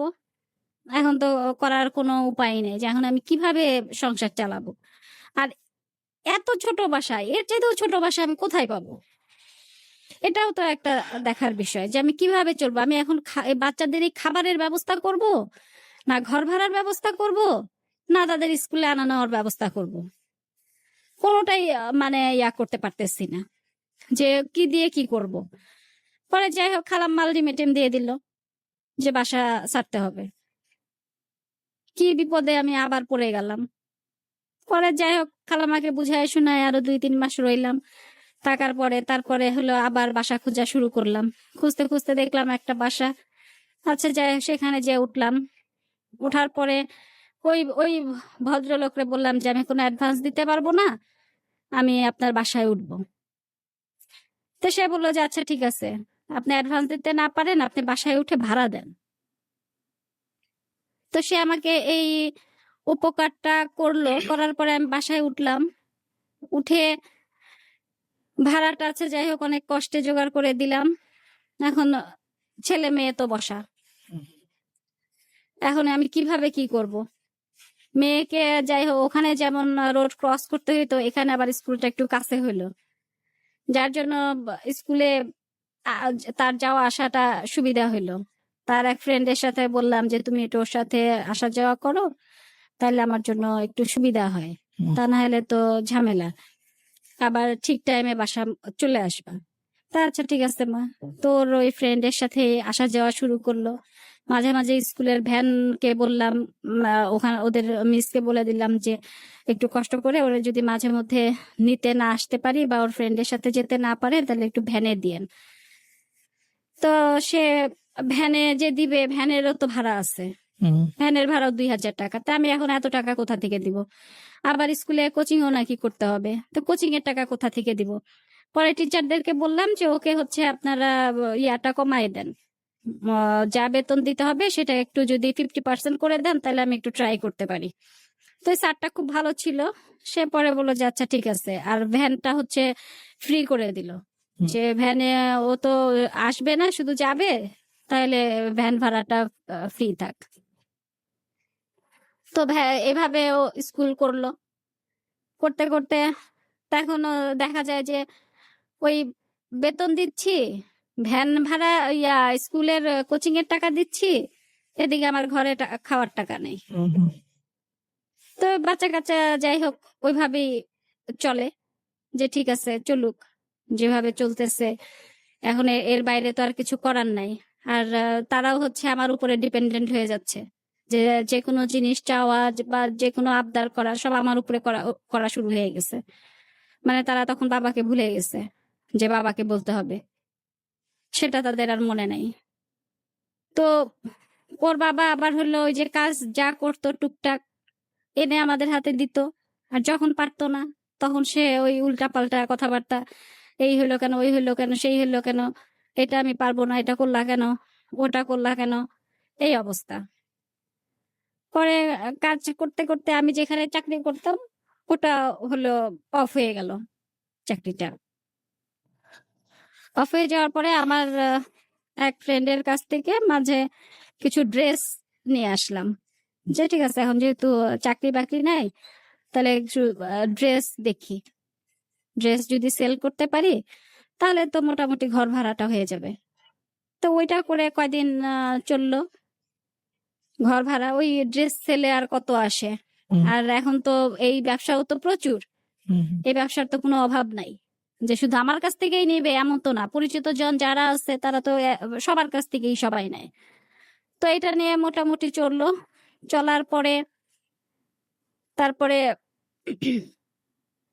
আবার ঘর ভাড়াতে আটকাই গেলাম। মানে এখন ঘর ভাড়া দিব কোথা থেকে আবার, মানে একই প্রবলেম আমাকে বারবার মানে ধাক্কা দিচ্ছে, একই একই সমস্যা। মানে এই সমস্যা থেকে আমি আর বেরোতে পারতেছি না। আমার হাজবেন্ডকে বললে সে তো কোনো কথা বলে না, সে চুপ করে বসে থাকে, মানে তার কোনো সে নাই এখানে। তো মাঝে মাঝে এত খারাপ লাগে, তখন মনে হয় যে দূর এই সংসার টংসার ফালাই দিয়ে চলে যাই, দুই চোখ যেদিকে যাবে সেদিকে চলে যাব। আর একটা সমস্যা হলো যে মানুষ চাইলেই সুইসাইড করতে পারে না। সুইসাইড তো আসলে কোনো সমস্যার সমাধান না, এটা যদি সমস্যার সমাধান হইতো তাহলে তো ঘরে ঘরে এটাই হইতো। এই সমাধান না দেখেই আমি এই কাজটা মানে মাঝে মাঝে এত বিরক্ত হয়েছি, এত বিরক্ত হয়েছি, কিন্তু এটা করতে পারিনি। যখনই মনে হয়েছে যে এখন কিছু একটা করে ফেলবো, তখনই আমার স্বামী আমার সন্তানদের চেহারাটা আমার ভাইসে উঠছে, যে আমি যদি আজকে কিছু করি এই 3টা মানুষ কোথায় যাবে, এই 3টা মানুষ কি করে খাবে, বিশেষ করে আমার সন্তান 2টা কি করবে, ওরা কার কাছে যে দাঁড়াবে, ওদের তো দাঁড়ানোর কোনো জায়গা নাই। এখান থেকে আবার সরে আসছি।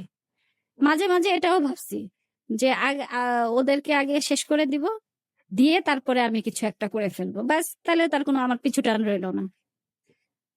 তো এটাও করতে পারিনি। আমরা যখন ভার্সিটিতে পড়তাম তখন আমাদের এই পরিচিত একজন অন্য একটা কলেজে পড়তো, আমাদের ভার্সিটির আন্ডারেই পড়তো সে। ওর বাবাকে আমি দেখছিলাম যে বাচ্চা সবাইকে বিষ খাওয়ায় সে নিজেও খাইছিল, কিন্তু আলটিমেটলি সবাই বেঁচে আছে, তার একমাত্র ছেলেটাই নাই।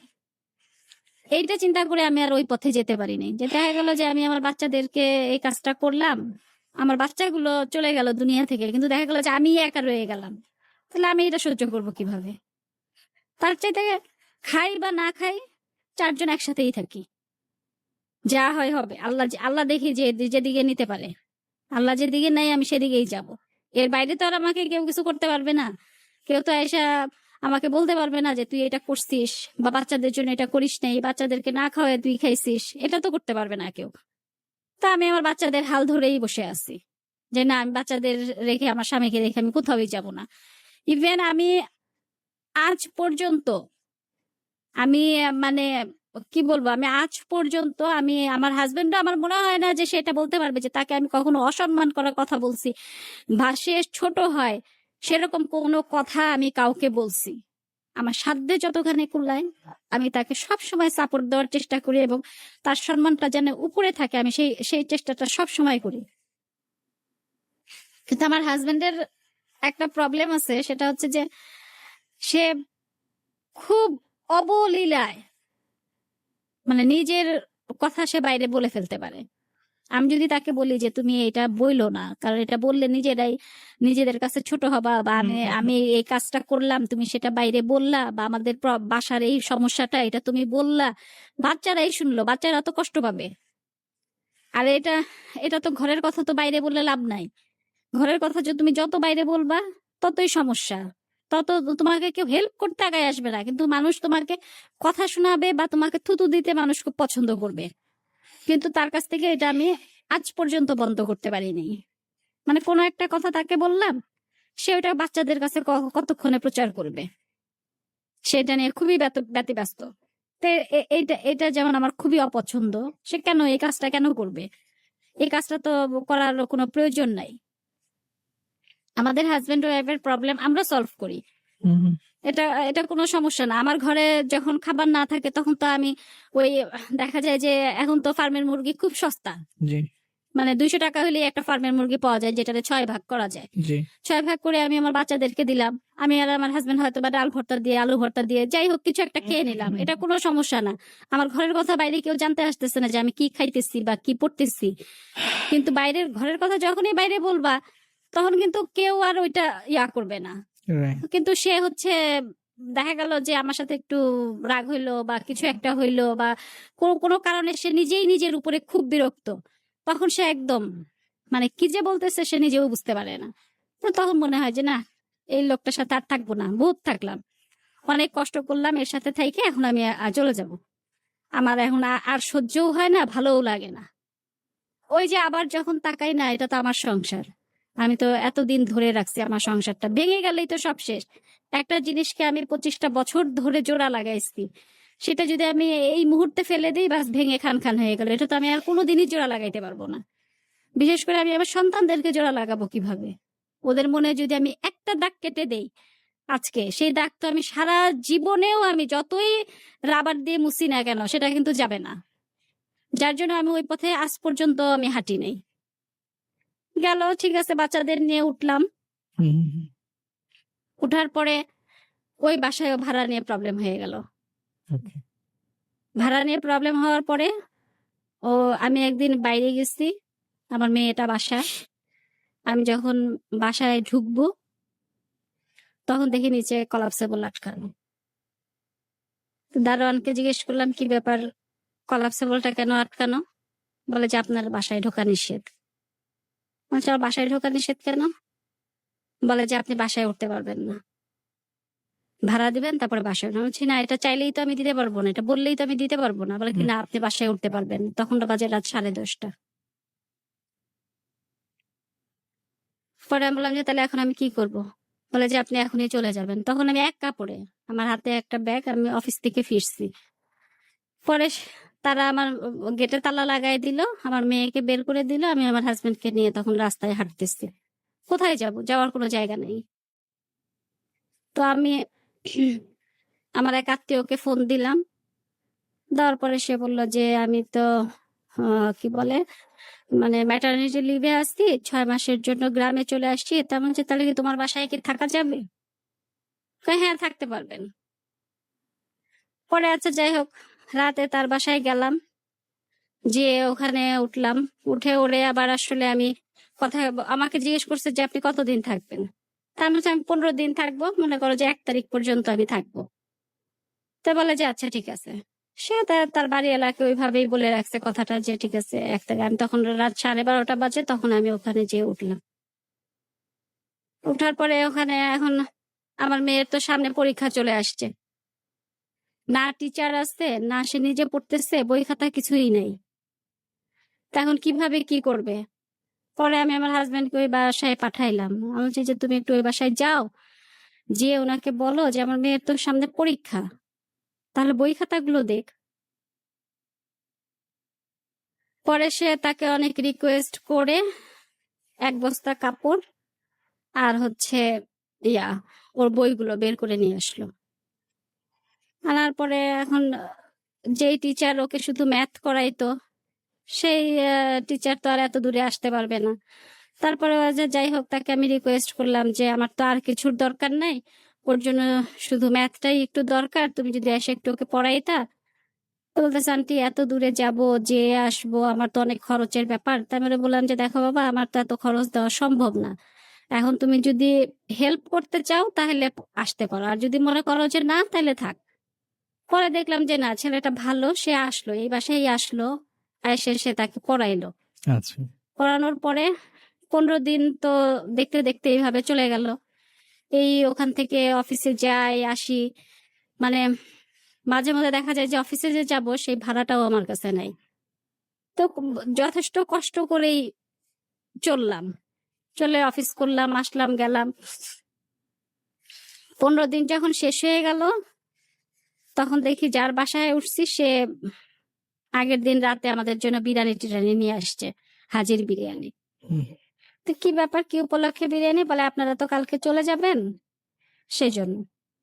তো পরের দিন 1 তারিখ ছিল। তা আমি বললাম যে না, আমি তো আরো কিছুদিন থাকতে চাইছিলাম। বলে যে না, 1 তারিখে বাসা ছাড়তে হবে, সেজন্য। তো যার যে আত্মীয়র বাসায় উঠলাম তাকে আমি ফোন দিলাম। তো আমি ভাবছি কি যে বলছে ও যেহেতু 6 মাসের ছুটিতে, নিশ্চয়ই আরো 1 মাস থাকা যাবে, যে আমার মেয়েটার পরীক্ষা শেষ হলে তারপরে আমি না হয় বাসা ছেড়ে দিলাম, যেহেতু আমি বাসার অ্যারেঞ্জ করতে পারিনি। পরে ওকে ফোন দিলাম, ও বলে যে না, আমি তো কথা দিছি 15 দিন থাকবেন, ওনাদেরকে বলছি আর থাকা যাবে না, আজকেই বাসা সারতে হবে। তো আজকেই বাসা ছাড়তে হবে। আজকে তো এখন তো রাত হয়ে গেছে, 8:30 বাজে, 8:30 কি 10:30 এরকম বোধহয় বাজে। তো এখন আমি কোথায়? বলে কি যে না, মানে সে কথাটা কেমন ভাবে বলছে যে ওই রাতটা থাকাও আমার জন্য খুবই কষ্টকর। আচ্ছা যাই হোক, পরে আমার হাজবেন্ড বললো যে না, এখন এখানে রাত থাকলে ওরা তো অনেক ঝামেলা করবে, তার চাইতে বের হও। পরে বের হইলাম, বের হয়ে রাস্তায় দাঁড়াইলাম, কোথায় যাব জানি না। মানে তখন হলো পুরা মানে মাথা খারাপ অবস্থা। 2 দিন পরে আমার মেয়ের পরীক্ষা, যাবোটা কোথায়? যাওয়ার কোনো জায়গা নাই। পরে আমার হাজবেন্ড ও যার সাথে কাজ করতো, সে এক ভদ্রলোককে ফোন দিল যে আমি তো আমার বউ বাচ্চা নিয়ে রাস্তায় দাঁড়ায় আছি, তো আপনার একটা থাকার ব্যবস্থা করে দিতে পারবেন কিনা? সে হলো কি বলে, তার বাসায় গেলাম, বলে ঠিক আছে তাহলে আমার বাসায় নিয়ে চলে আসেন। পরে একটা সিএনজি নিয়ে তার বাসায় গেলাম। যাওয়ার পরে যে দেখি তার ওয়াইফ নাই, তার একটা রুম বাসার, ওখানে থাকবো কিভাবে? সে নিজেও ভদ্রলোক, অসম্ভব ভালো একজন মানুষ, খুবই ভালো মানুষ। সে বলল যে ভাবি, আমি তো আপনাকে আমার বাসায় রাখতে পারবো না, আমার বোনের বাসায় নিয়ে যাব। তা আপনার বোনের বাসা কোথায়? বলো ওই দূরে। আচ্ছা ঠিক আছে, নামলাম, ওনার বাসায় কাপড় চোপড় সবকিছু রেখে টেকে হাঁটা শুরু করলাম।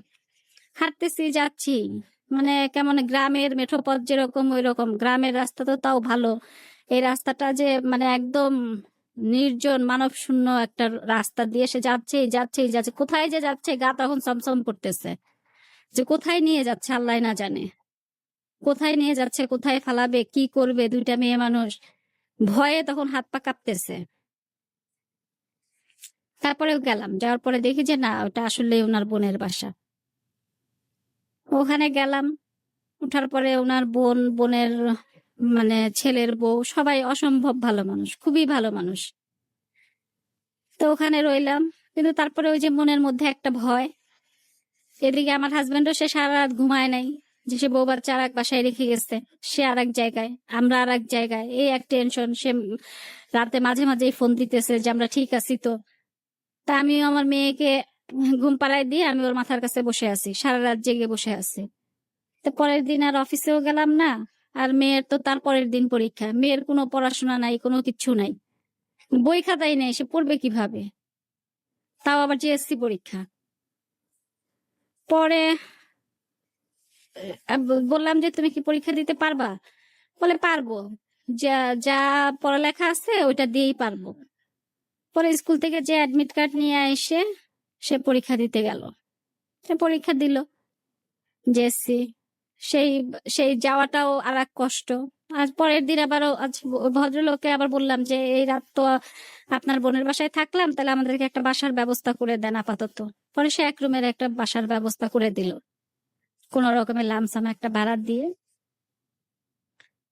সেখানে উঠে পরে মেয়ে পরীক্ষা দিল ওখান থেকে। সেই এত দূর থেকে যাওয়া একটা ছোট বাচ্চার পক্ষে যে কতখানি কষ্ট, বাস জার্নি করে যাওয়া, এটা আমার মেয়ে ছাড়া কেউ জানে না যে সে কিভাবে পাড়ি দিচ্ছে ওই সময়টা, কিভাবে বই খাতা ছাড়া সে জেএসসির মতো পরীক্ষা দিচ্ছে। যতই মানুষ বলুক যে হ্যাঁ জেএসসি পরীক্ষা কোনো ব্যাপার না, এটা গ্রামে গঞ্জের পরীক্ষা হয়, এটা খুব মানে সহজ। এই রকম সিচুয়েশনে থেকে পরীক্ষাটা দেওয়াটা আসলে স্বাভাবিকভাবে কারো পক্ষে কখনোই সম্ভব না, কিন্তু অনেক সে কঠিন একটা কাজ সে করেছে। মানে একদম টোটালি বই খাতা ছাড়া। মানে ওই অবস্থায় পরীক্ষা দেয়াটা তো অনেক দূরের চিন্তার ব্যাপার, আগে তো জীবনটাকে সার্ভাইভ করতে হবে, বা সেই অবস্থা থেকেও যে সে পরীক্ষাটা দিতে পেরেছে, তার মানে মানসিক অবস্থাটা যে ছিল, এটাই তো অনেক। অবশ্যই যে সে যে পরীক্ষাটা দিতে পারছে বা সে সাহসটা জোগাড় করতে পারছে, পরে বসে পরীক্ষাটা দিল। যাই হোক, পরীক্ষা যেভাবেই হোক, খেয়ে না খেয়ে সে পরীক্ষাটা দিল। দেওয়ার পরে পরীক্ষার রেজাল্ট যখন বেরোলো, আমি তো ভাবলাম যে আমার মেয়ে তো পাশ করবেই না, আমি জানি সে পাশ করার কোনো প্রশ্নই উঠে না। যেখানে সবাই দেখতেছে গোল্ডেন পাচ্ছে, জিপিএ 5 পাচ্ছে, A+ পাচ্ছে, মানে অন্যরকম একটা অবস্থা, সেখানে আমার মেয়ে যে পরীক্ষা মানে বই খাতা ছাড়া পরীক্ষা দিল, সে কিভাবে করবে, পাশ করবে?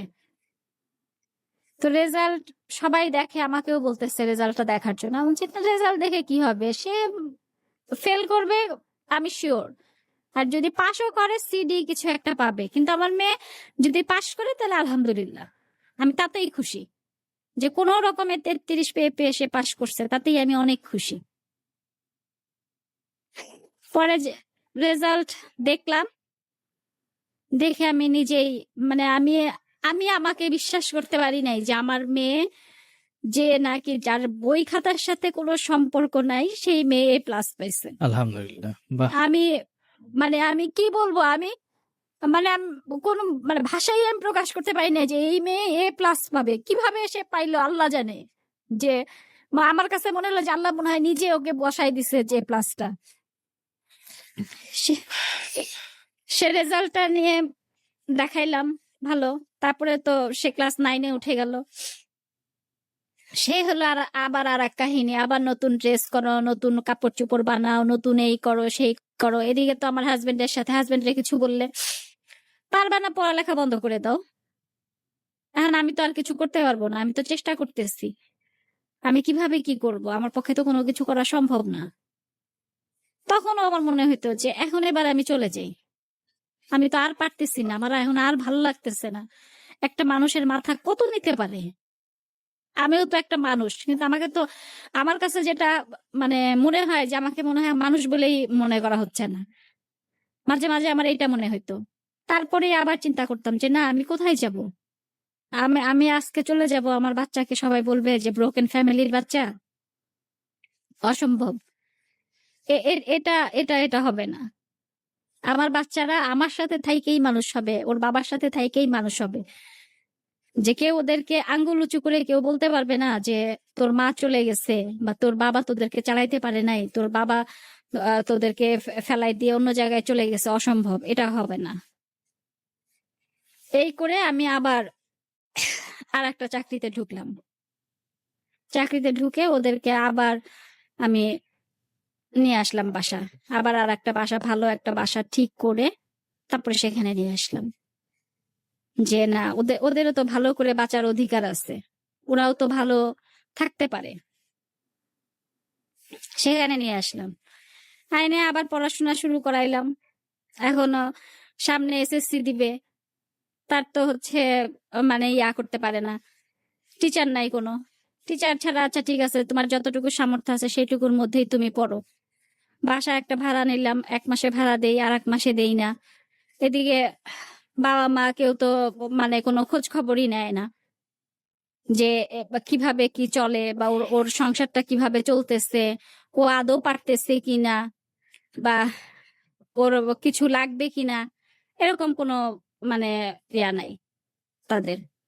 তাদের তারা হ্যাঁ দিনের মধ্যে একবার ফোন দেয়, কেমন আপনি আছিস? শুরুতে বলছিলেন যে আপনার বাবা বা আপনার মা আপনার সন্তানদের ব্যাপারে প্রথমে তাদেরকে লালন পালন করতেন, হ্যাঁ, তো এরকম একটা স্ট্রাগল বা তাদের নাতনি সে পরীক্ষা দিতে পারবে কিনা এরকম একটা দোটানা আছে, তখনও তারা আসলে মানে কোন রকম ভাবে এগিয়ে আসেননি? তাদের আমার বাচ্চাদের প্রতি ভালোবাসার এখন পর্যন্ত কোনো অভাব নাই। তাহলে ওই সময়টাই কেন হ্যাঁ, এরকম তাদের পরিস্থিতি? এখনো ভালোবাসার কোনো অভাব নাই, কিন্তু ওই সাইডটাতে তারা নীরব। আচ্ছা, মানে তারা কোনো কিছুতে হেল্প করতে পারবে না, বাট তাদের ভালোবাসার কোনো কমতি নাই। ওকে। এটা হচ্ছে একটা ব্যাপার। আবার আসবো আমরা আপনার কাছে শিক্ষা দিবে। বাঁধন, আপনি খুব স্ট্রাগল করছিলেন এবং একটা পর্যায়ে আপনার মেয়ে খুব ভালো রেজাল্টও করলো। এরপর রেজাল্টটা পেলাম, পাওয়ার পরে তারপরে ওকে আবার আমি ভর্তি করলাম ক্লাস 9-এ। ভর্তি করে পরে হচ্ছে আমি বাসা শিফট করলাম ওখান থেকে, যে না এখন তো আমার মেয়ের কষ্ট হয়ে যাবে। আর যেহেতু এখন একটু চাকরি করতেছি, আলহামদুলিল্লাহ এখন হাতে পয়সাও আছে, বাসাটা চেঞ্জ করি যদি ওর জন্য একটু সুবিধা হয়। আমি আমার দিকটা আমি কখনোই দেখি নাই। আমি সবসময় আমি এটা সবাইকেই বলতে চাই যে হ্যাঁ, আপনারা চাইলেই একটা সংসার ভেঙে ফেলতে পারেন। সংসার ভাঙা কোনো ব্যাপারই না। আপনার ভালো লাগতেছে না, আপনার হাজবেন্ডকে আপনাকে জামা কাপড় দিতে পারতেছে না, আপনাকে খাওয়া পড়া দিতে পারতেছে না, আপনি চলে গেলেন, কোনো সমস্যা নাই। কিন্তু যাকে আপনি রেখে যাচ্ছেন, আপনার সন্তান, সে কোথায় যাবে? যাওয়ার আগে কেউ যান সেটা আমি চাই না, বাট যদি কেউ যেয়ে থাকেন, তো একটা বার হলেও চিন্তা করেন যে ওই শিশুটা কি দোষ করছে, যাকে আপনি পৃথিবীতে আনলেন। সে তো কোনো দোষ করে নাই। তার তো বাবা মা সবার সম অধিকার পাওয়ার অধিকার আছে তার। তাকে কেন ছেড়ে যাবেন? তার ভালোবাসা সে পাবে কোথায়, একজন মায়ের ভালোবাসা? আমি আমার বাচ্চাদের দিকে আমি সর্বক্ষণ আমি ওই একটা খেয়ালই রাখছি যে না, আমি না পড়লাম, আমার তো ভালো জামা কাপড় পরতে হবে এমন তো কোনো কথা নাই। আমি ভালো জামা কাপড় না পরলেও মানুষ আমাকে চিনবে যে আমি কে। আমি না খাইলেও মানুষ আমাকে চিনবে, কিন্তু আমার বাচ্চারা তো খাচ্ছে। আমি ওদের কথা চিন্তা করেই আমি আবার বাসাটা নিলাম। আমি বাসা না নিলেও পারতাম। আমি ওই ছোট করে ঘরে থাকলেও আমাকে কেউ দেখতে যাইতো না যে আমি কোথায় আছি, কি অবস্থায় আছি। কিন্তু আমার বাচ্চাটা কষ্ট পাইতো, আমার বাচ্চাটা কিভাবে স্কুলে যাবে। আমার বাচ্চাটার পক্ষে অত দূর থেকে এই ভোরবেলা উঠে এসে ক্লাস করে আবার ওখানে ফেরত যাওয়া, এটা খুবই অসম্ভব ব্যাপার। আর আমার পক্ষেও সম্ভব না তাকে নিয়ে যাওয়া, নিয়ে আসা। পরে আমি আবার বাসা নিলাম, বাসা নিয়ে সেখানে রইলাম। ওঠার পরে দিন তো একইভাবেই চলতেছে আমার দিনের, যেহেতু আমার একার ইনকাম, আমার তো দিনের কোনো চেঞ্জ নাই। আমি আমার হাজবেন্ডকে ওই আবার কিছু টাকা দিলাম, যা জমাইলাম সেটা আবার দিলাম, দেওয়ার পরে সে আবার টুকটাক কিছু একটা করলো, যা থেকে ওই নুন আনতে পান্তা ফুরায় অবস্থা। তারপরেও আছি, একসাথেই আছি। দিনটা শেষ হলে যখন সবার চেহারা একবার দেখি, তখনই ভালো ভালো লাগে যে না, একসাথে তো আছি। খাই বা না খাই সেটা বড় কথা না, কিন্তু একসাথে আছি, এটাই হচ্ছে বড় কথা। তো রইলাম ওইভাবেই। ওইভাবে থাকতে থাকতে যখন আবার কষ্টটা বেশি চলে আসে, তখন আবার খুব খারাপ লাগে যে না, আমি তো পারতেছি না, আসলে আমার শরীরে কুলাচ্ছে না। মানে এই আসা যাওয়া, সংসারের প্রতিটা কাজ, আমি কিন্তু আমার সংসারের প্রতিটা কাজ আমি নিজে হাতে করি।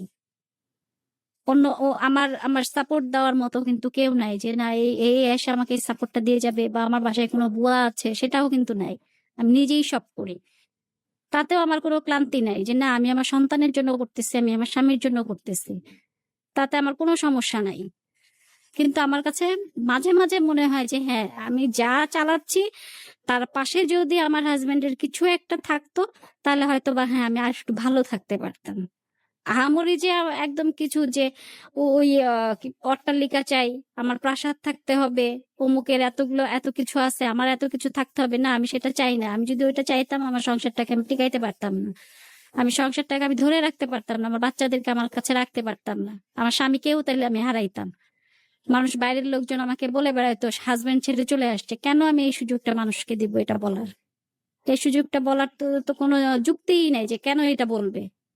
আমার সংসার আমি চালাবো। তো চললো আমার সংসার, আবার আমার নিয়মেই চললো। সন্তানদের আবার পড়াশোনা শুরু করাইলাম, তারা পড়াশোনা করতেছে, স্কুল কলেজে যাচ্ছে, ভালো কথা। যাইতে যাইতে মেয়ে তো এসএসসি পাশ করলো, সেখানে সে জিপিএ 5 পাইলো, আলহামদুলিল্লাহ ভালো।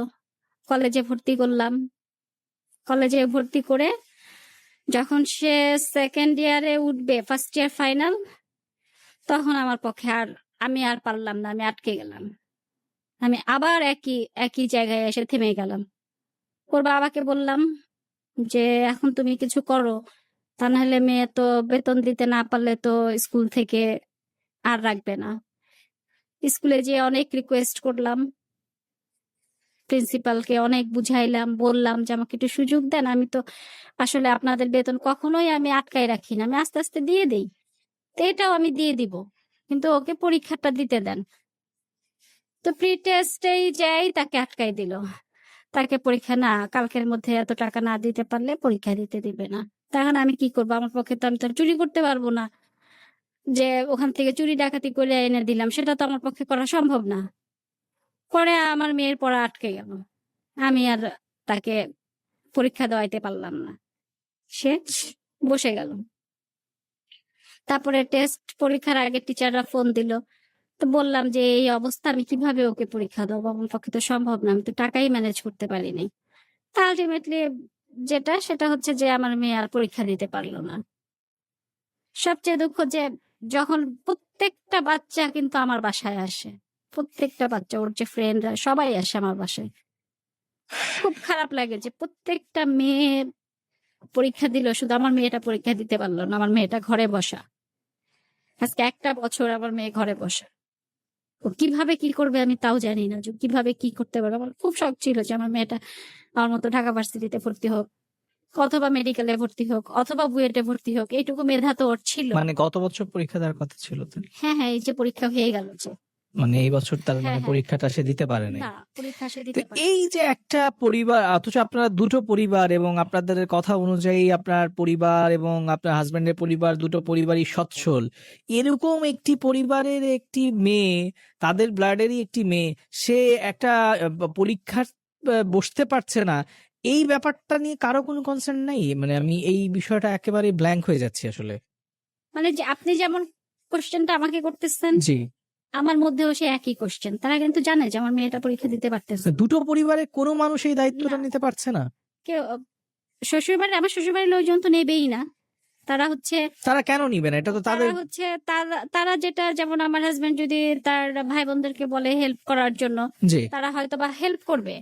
মনে করেন যে ওই যে ঠিক আছে, একজন ভিক্ষুককে কিছু ভিক্ষা দিলাম, চলতেছে, কিন্তু কাজ করার জন্য যে কিছু দিবে সেটা দিবে না।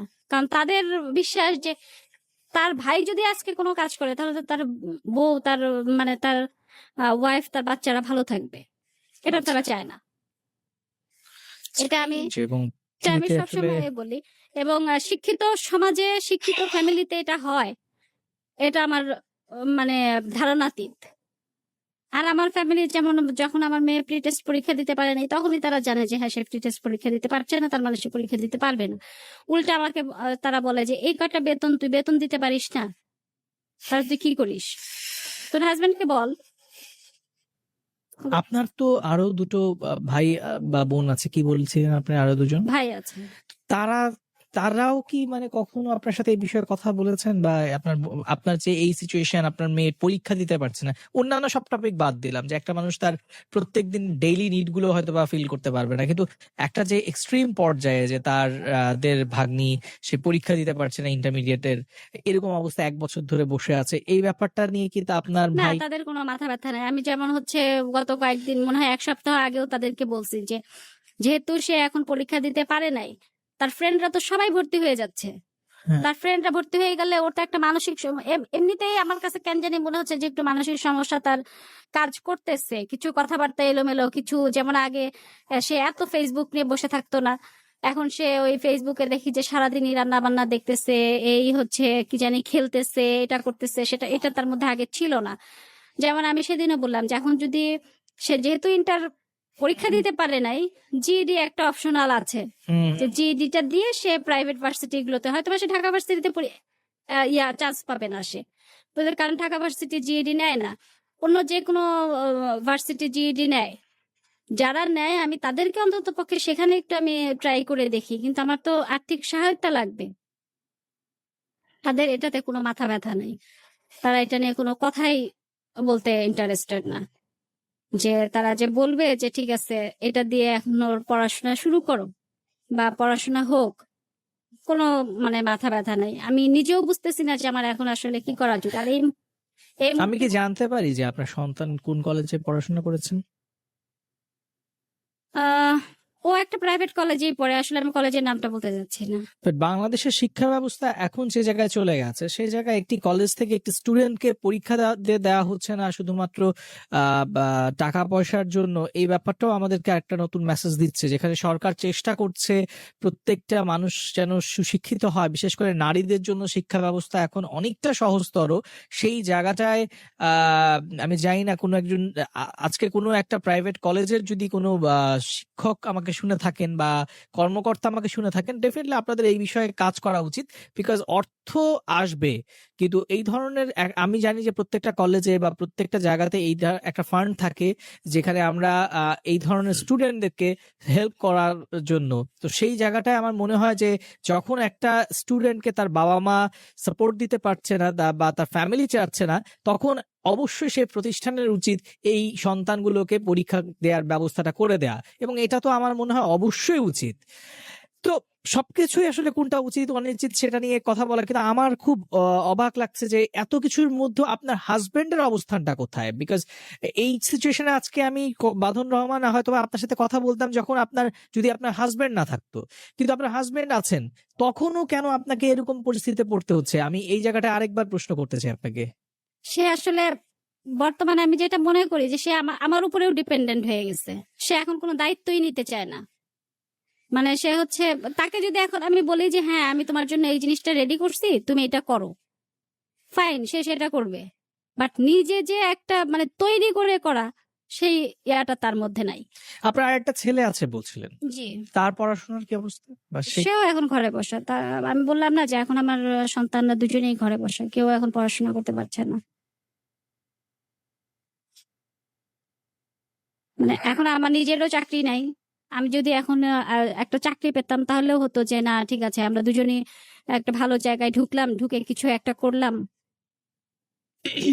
তাহলে হয়তো কিছু একটা হতো, কিন্তু আমি তো সেই অপশনটাও পাচ্ছি না। আমি নিজে ট্রাই করতেছি বিভিন্ন জায়গায়। আপনি যে জবটা করতেন সেই জবটা এখন নেই? না না, ওটা নেই, প্রতিষ্ঠানটা বন্ধ হয়ে গেছে। আপনার ফ্যামিলি চলছে কিভাবে এখন, মানে অ্যাটলিস্ট ডেইলি নিডস গুলো কিভাবে চলছে? ডেইলি নিড আমার কিছু জমানো ছিল, সেটা দিয়ে আপাতত চালাচ্ছি। এখন ভবিষ্যৎ কি হবে আমি জানি না। এখন ওটা শেষ হওয়ার আগে যদি আমি একটা চাকরি পেতাম বা আমার হাজবেন্ডও পেতো, মানে দুজনেই একটা চাকরি পেলে সবচেয়ে ভালো হতো, যে কিছু একটা অন্তত পক্ষে সংসারটা তো টেনে নিয়ে যেতে পারতাম। বা এখন আপাতত আমি যেখানে উঠছি, মাঝখানে যেমন আমি ঢাকার বাইরে ছিলাম, ঢাকার বাইরে থেকে আবার ঢাকা ব্যাক করছি, এখন এখানেও তো আবার সে আমার বাসা ভাড়া নিয়ে আমার সবকিছু নিয়েই তো আমি আটকে যাব।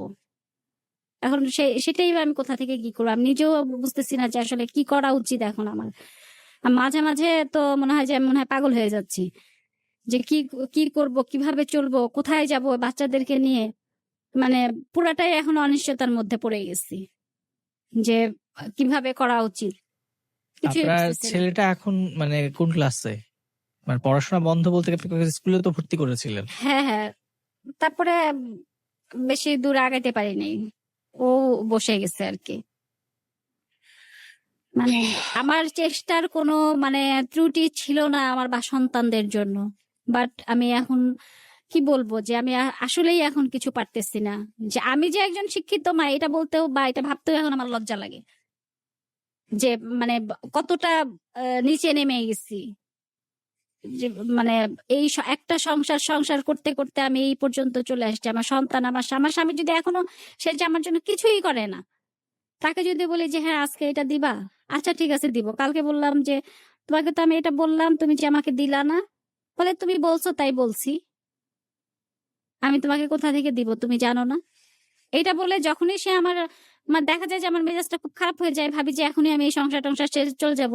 তারপরে সে যখন আবার একটু ভালো করে কথা বলে তখন বলে যে না, যে এটাই তো শান্তি, ঠিক আছে একসাথে আছি এটাই তো ভালো আছি। এই এই করেই আসলে আমার আর মানে কোনো কিছু হয় নাই, যে না আমি ভাববো যে চলে যাব বা কিছু একটা করব, এই করব, এগুলা এগুলা কখনো মাথায় ওই আসে, সাময়িক এসে আবার চলে যায়। কিন্তু এখন যেটা ভাবতেছি যে সেটা হলো যে আমি সংসারটাকে আমি রান করাবো কিভাবে, আমি তো এটাই বুঝতেছি না যে আমার এখন কি করা উচিত বা কিভাবে করব।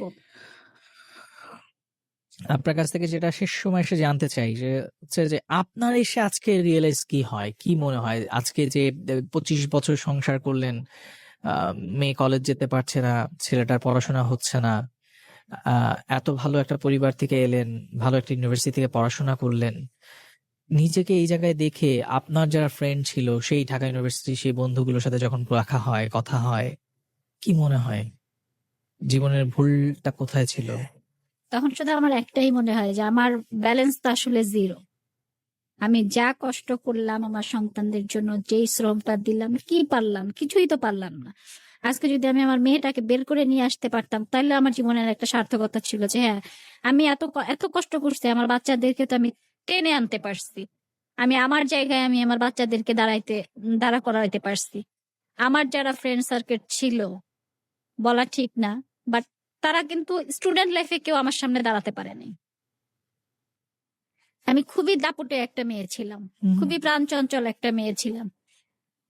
মানে সবকিছুতে আমি বলবো যে আমার লাইফটা ছিল সবকিছুতে ভরা। আমি চাইছি যে না, আমার বাচ্চারাও সেভাবেই মানুষ হবে, সেভাবেই বেড়ে উঠবে।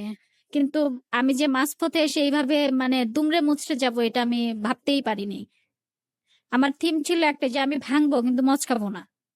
কিন্তু আমার লাইফটা তো আমাকে কোথায় যে নিয়ে গেল। আমি বললাম যে আমার ব্যালেন্সটা এখন হলো জিরো হয়ে গেছে, যে আমি কষ্টই করলাম কিন্তু কষ্টের সফলতাটা আমি পাইলাম না। এই জন্য আমি চাচ্ছি যে আমি আবার যদি কোনোভাবে ঘুরে দাঁড়াইতে পারতাম, যে শুধু একটা একটা হাত পাইতাম, যে হাতটা আমি টাইনা শুধু উঠতে পারতাম, আমি আর কিছু চাই না, আমি আহামরি কিছু চাই না, আমি অট্টালিকাও চাই না, আমি কোনো কিছুই চাই না, আমি সন্তানদেরকে নিয়ে ভালো থাকতে চাই।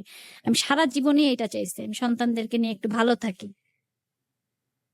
কিন্তু আল্লাহ আমার ডাকটা কেন শুনলো না আমি না, নিশ্চয়ই আমি বিশ্বাস করি জানি যে না, আজকে যে যারা কেন আমার শুনলো অনুষ্ঠান না। শুনছেন, আমার এই বন্ধুর কথা যারা শুনেছেন, তাদের মধ্যে একটা কথা নিশ্চয়ই আমার রিকোয়েস্টটা কেউ না কেউ রাখবেন হয়তো, আমি বিশ্বাস করি। বিকজ প্রত্যেকটা এপিসোডের শেষে আমাকে অনেকে অনেক কিছু বলেন, ভাই আমি ওর পাশে দাঁড়াতে চাই, আমি এইভাবে সাপোর্ট করতে চাই।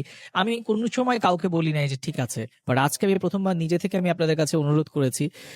বাঁধন রহমান আজকে আমার অতিথি, 25 বছরে তার সংসার জীবন। সংসার জীবনে নানা রকমের বাধা বিপত্তি আসে, কিন্তু তাদের জীবনের বাধা বিপত্তি এই মুহূর্তে পুরোটাই ফিনান্সিয়াল, এবং দে নিডস এ জব। অ্যাকচুয়ালি একটা জব দরকার, একটি স্থায়ী জব দরকার, যেটি দিয়ে হয়তো তারা ঘুরে দাঁড়াতে পারবে। So, আমার এই অনুষ্ঠানটা পরবর্তীতেও যদি এই লাইফটা কেউ দেখেন, তাদের মধ্যে যদি কেউ থাকেন, আমাকে আমার পেজে নক করবেন। আমার পেজটা কোথায় এটা যদি আপনারা দেখতে চান, তাহলে জাগো এফএম এর যেখানে লাইভ দেখছেন, দেখেন উপরে লেখা আছে ক্যাপশনে, যে অভাবের কারণে ভালোবাসার জানালা দিয়ে পালায়, লাভ স্টোরি উইথ আরজে উদয়। এই আরজে উদয় এই পেজটি হচ্ছে আমার। সো এই পেজের ইনবক্সে আপনি প্রথমত আরজে উদয়ের ক্লিক করলে আপনি সরাসরি আমার পেজে চলে যাবেন, এবং ওই পেজে দেখবেন সেন্ড মেসেজ অপশন বলে একটা ব্যাপার আছে। সেখানে যদি আপনি কোনো একটা মেসেজ দেন, সেটা সরাসরি আমার কাছে আসবে। এবং সেখানে আপনি যদি, আমি যেটা বলেছি যে প্রথমত আমি চাই যে আপনারা কেউ একজন তাদের পরিবারের এই যে মূল যে চাহিদা যে একটি জব, একটু বেঁচে থাকার, আবার ঘুরে দাঁড়ানোর ইচ্ছা, সেই জায়গাটায় যদি কেউ সাপোর্ট দেন, নট সাহায্য, আমি বলবো সাপোর্টের জায়গা থেকে, যে হ্যাঁ আমি একটা মানুষকে ঘুরে দাঁড়ানোর একটা সুযোগ করে দিতে চাই, সেই জায়গাটায় যদি কেউ থেকে থাকেন, সত্যিকার অর্থেই যদি কেউ থেকে থাকেন, আমাকে নক করতে পারেন।